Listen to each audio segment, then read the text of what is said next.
일선 학교들이 겪고 있는 원격 수업 혼란과 문제점에 대해 어제 오늘 집중 보도해드리고 있는데요. 이 혼란스러운 현실을 그렇다면 어떻게 대처해야 하는 걸까요? 중학교에서 국어교사로 18년째 교편을 잡고 있는 박정현 한국교총교육정책연구소 부소장을 만나 현 상황에 대한 진단과 해법을 들어봤습니다. 장은지 기자가 보도합니다. 한국교총 산하 교육정책연구소 박정현 부소장은 코로나19로 인한 전격적인 비대면 원격 수업으로 나타난 일선 학교의 혼란과 혼돈을 너무 빨리 온 미래라고 표현했습니다. 갑자기 전면적으로 온라인 원격 수업이 실시될지는 아무도 예상 못했고 그만큼 어떻게 보면 혼란은 당연하단 겁니다. 교육 현장에서는 되게 힘든 게 사실이에요. 이게 준비가 돼 있었던 상황이 아닌 상태에서 지난 3월에 갑작스럽게 이렇게 들어오게 됐고, 막상 전면적으로 너무 빨리 온 미래라고 표현을 해야 될 것 같은데, 이런 상황이 돼 버리니까, 당황을 할 수밖에 없는 거죠. 한 학기 동안 원격 수업을 실시하긴 했지만 일선 학교 현장에서 교사들이 겪는 혼란과 어려움은 여전하다는 것이 박정현 부소장의 말입니다. 그동안 굉장히 많은 연수들도 받으시고 테크니컬한 부분들을 연습을 하셨다고 하더라도 여전히 낯선 거는 사실이거든요. 이게 준비를 했어도 아이들이 안 들어오거든요. 들어오질 않고 솔직한 이야기로 출석 체크하다가 끝나는 경우도 많아요. 집중도도 떨어지게 되고. 이런 상황을 처음 겪는 학생들은 학생들대로 혼란스럽고 어려움을 겪고 있기는 마찬가지입니다. 아이들이 이제 토로하는 게 수업 방식들이 정말 뭐 다양하기 때문에 거기서 힘들어하는 부분, 물론 그런 것들도 있지만 이제 이게 어떻게 보면 본인들도 방치되고 있다라는 생각들을 하는 것 같아요. 그래서 대부분 이제 혼자 시간을 보내면서 온라인으로 제공되는 수업을 해야 되는 입장에서는 아이들이 좀 어려움을 겪고 있는 게 사실이죠. 한 학기 원격 수업을 해봐서 아이들도 나름 익숙해지고 적용한 부분은 있는데 이게 또 안 좋은 방식으로 적응을 해가고 있다고 박정현 부소장은 걱정합니다. 제가 이제 만나보는 학생들의 경우를 보면 이제는 온라인 학습에서 이루어지는 것들을 그냥 흘려 듣듯이 이렇게 보는 경우들이 정말 많은 것 같아요. 또 초등학교 학생들도 보면 화면은 띄워 놓고 뭐 게임을 하는 아이들도 있는가 하면 이제 학습이 어느 정도 되는 친구들의 경우도 자기의 어떤 수준에 맞지가 않는 경우는 그냥 무음으로 켜 놓고 다른 그냥 과제를 하는 경우들도 많고. 아이들의 이런 모습을 박정현 부소장은 익숙해졌다는 것이 참 무서운 것 같다며 익숙해짐을 잘 하고 있는 것으로 착각해서는 안 된다고 경계하며 강조합니다. 근데 저는 이 익숙해졌다는 게 참 무서운 것 같아요. 보면 익숙해진 게 과연 잘하고 있는지에 대한 거는 전혀 다른 접근이거든요.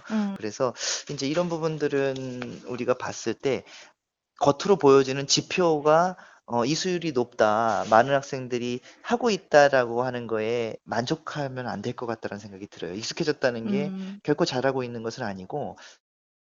온라인 수업 이수율 같은 숫자의 함정에 빠져서는 안 된다는 건데 원격 수업이 오히려 학생들의 전반적인 실력 하락과 학력 격차 심화를 가속화하고 있다는 겁니다.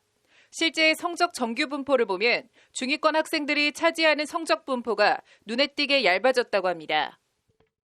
교육 격차가 실제로 발생을 하고 있고요. 중위권 학생들의 경우 일반적인 이제 성적 분포를 보게 되면은 가장 두터운 부분을 형성하게 되거든요. 이게 네. 정규 분포에 따라서. 그런데 이 부분이 굉장히 줄어들었어요. 중위권이 사라지고 중하위권 내지는 하위권으로 치우치는 경우들이 이제 그 격차가 더 벌어지는 상황인데, 저는 이제 중간층에 대한 부분이 참 안타깝게 생각이. 나아가 아이들이 하루 종일 컴퓨터 앞에만 있다 보니 사이버 폭력이나 게임 중독 같은 부작용도 더 심해지고 있다며 우려를 나타냅니다. 관리가 제대로 이루어지지 못하고 있기 때문에 특히 사이버 폭력 이런 문제들이 심각하게 나타나고 있고, 그리고 또 게임 중독이라든지 뭐 익히 다 예상하시는 그런 문제들이 점점 심화되고 또 일상화되고 있다는 게.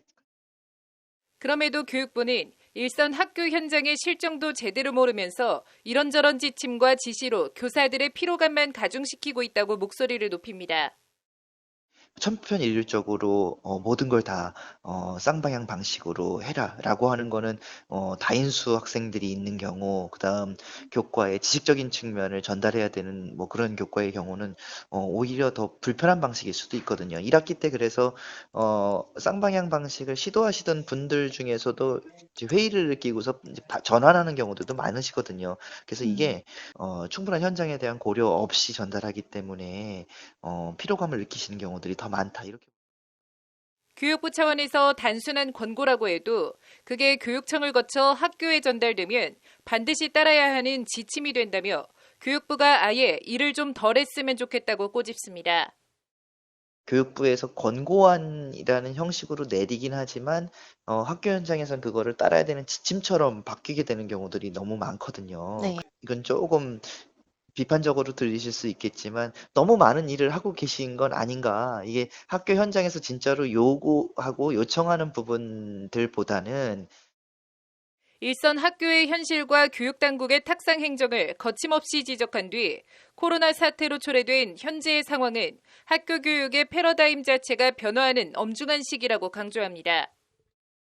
이 코로나로 인해서 사실은 학교 교육의 패러다임이 바뀌는 거는 분명한 것 같아요. 그렇기 때문에 코로나가 종식되더라도 상당 부분 학교 환경은 많이 변할 것 같고, 그리고 이제 학교에서 교사에게 필요한 역량도 변화가 될 것 같아요. 그동안은 우리가 이렇게 비대면 상황에서 이제 수업하는 뭐 스킬 정도라고 생각을 했는데 그게 아니라 이런 패러다임의 전환은 학교는 무엇인가, 무엇이어야 하는가, 학교의 존재 이유에 대한 근본적인 성찰과 질문을 던지고 있다고 진단합니다.